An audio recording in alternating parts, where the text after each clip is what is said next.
శ్రీమాత్రే నమః. జూలై నెల రాశి ఫలితాలని మనం తెలుసుకోబోతున్నాం.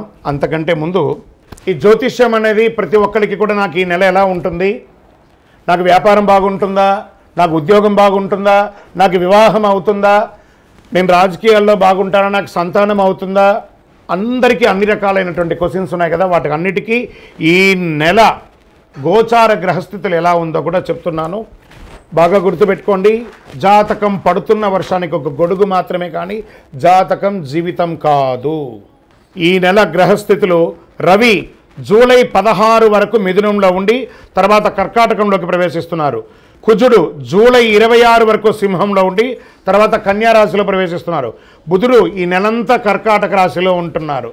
గురుడు ఈ నెలంతా మిథున రాశిలో ఉంటున్నారు. శుక్రుడు జూలై 24 వరకు వృషభ రాశిలో ఉండి తర్వాత మిథున రాశిలోకి ప్రవేశిస్తారు. శని ఈ నెలంతా మీనరాశి, రాహు ఈ నెలంతా కుంభరాశిలో ఉంటారు, కేతు ఈ నెలంతా సింహరాశిలో ఉంటారు. గోచార గ్రహస్థితులు బట్టి ఈ నెల రాశి ఫలితాలని ప్రిడిక్ట్ చేయడం జరుగుతుంది. మీ వ్యక్తిగత జాతకానికి ఇదొక 30 నుంచి 40% మాత్రమే వర్తిస్తుంది. మీ వ్యక్తిగత జాతకం మీ పరిసర ప్రాంతాల్లో ఉన్నటువంటి గురువుల్ని సంప్రదించి జాతకం చెప్పించుకోండి, లేదా మా ద్వారా చెప్పించుకోవాలనుకుంటున్నారా కింద కనబడుతున్నటువంటి మా నెంబర్కి వాట్సప్ చెయ్యండి. జ్యోతిషాస్త్రరీత్యా ద్వాదశ రాశుల్లో 12వ రాశి అయినటువంటి మీనరాశి మిత్రులారా, మీరు పూర్వాభాద్ర నక్షత్రం 4వ పాదం, ఉత్తరాభాద్ర నక్షత్రం 1, 2, 3, 4 పాదములు, రేవతి నక్షత్రం 1, 2, 3, 4 పాదాలకి జన్మించిన మీరు మీనరాశి వారిగా పరిగణించబడుతున్నారు. మీకు ఈ నెల శుభాశుభ ఫలితాలు ఎలా ఉన్నాయన్నట్టే, ప్రియమైనటువంటి మీనరాశి మిత్రులారా, 7.5 శని 7.5 జరుగుతుంది, నాకేమో అయిపోతుందని అపోహ పొందకండి. ఏమి కాదు, అన్నీ అద్భుతంగా ఉంటుంది. ఈ నెల కాస్త హెచ్చు తగ్గులు మాత్రం నిండి ఉంటుంది, ఖచ్చితంగా దాన్ని భరించాల్సిందే. అందుకని జీవితంలో ఏమి ఇబ్బంది రాదు. ఈ నెల తేలికపాటి నుండి మితమైన పరీక్ష కాలంగా కూడా చెప్పుకోవచ్చు. ఓపికగా ఉండండి. మరి నిర్ణయాలు తీసుకునే ముందు జాగ్రత్తగా ఆలోచించడం వల్ల సవాళ్లను అధిగమిస్తారు.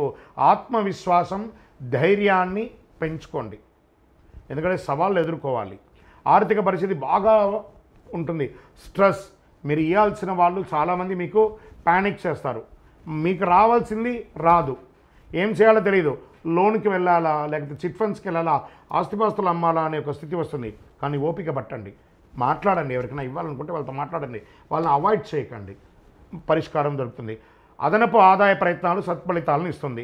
పెద్ద రిస్క్ తీసుకోవడం లేదా కొత్త వ్యాపారాలు ప్రారంభించడం వద్దు. ఇది ఉత్తమ సమయం కాదు. 1-2 వ్యక్తిగత సమస్యలు కూడా పరిష్కారం అవుతాయి. లీగల్గా ఉన్నటువంటి కొన్ని ప్రాబ్లమ్స్ కొంచెం స్ట్రెస్ తీసుకొచ్చిస్తూ ఉంటుంది.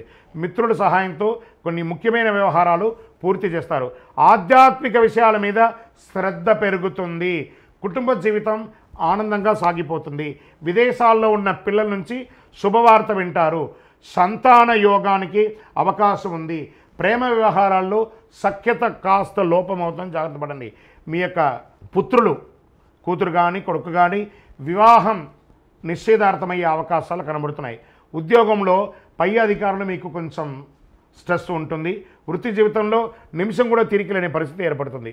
విద్యార్థులకు ఇది గడ్డు కాలం అని కూడా చెప్పచ్చు, కానీ సాధిస్తారు.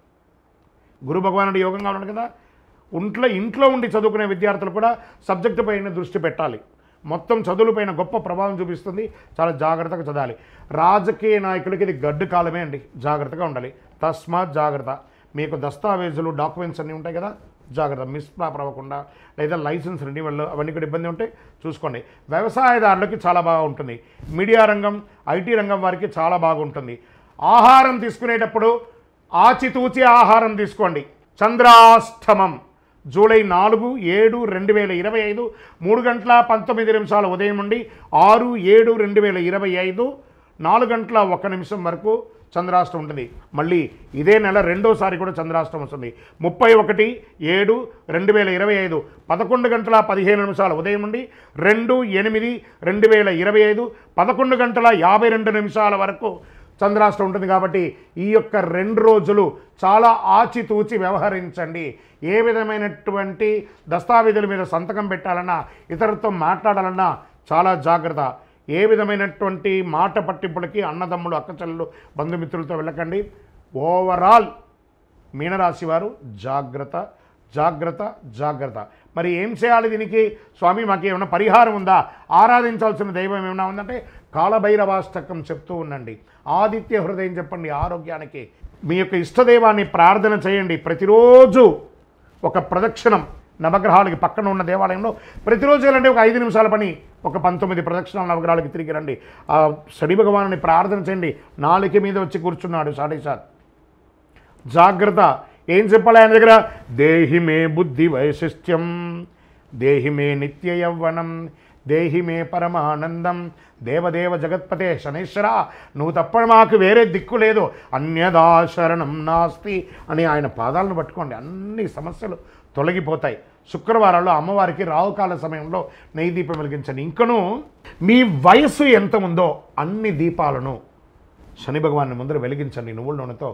స్వామి మేము మా శారీరకంగా మాతో పాటు చేసినటువంటి యొక్క సేవ అని ఆ యొక్క శని భగవాన్ని ప్రార్థన చేయండి. మీ వ్యక్తిగత జాతకం కావాలంటే కింద నెంబర్కి మీ పేరు, ఊరు, date of birth, time of birth WhatsApp చేయండి.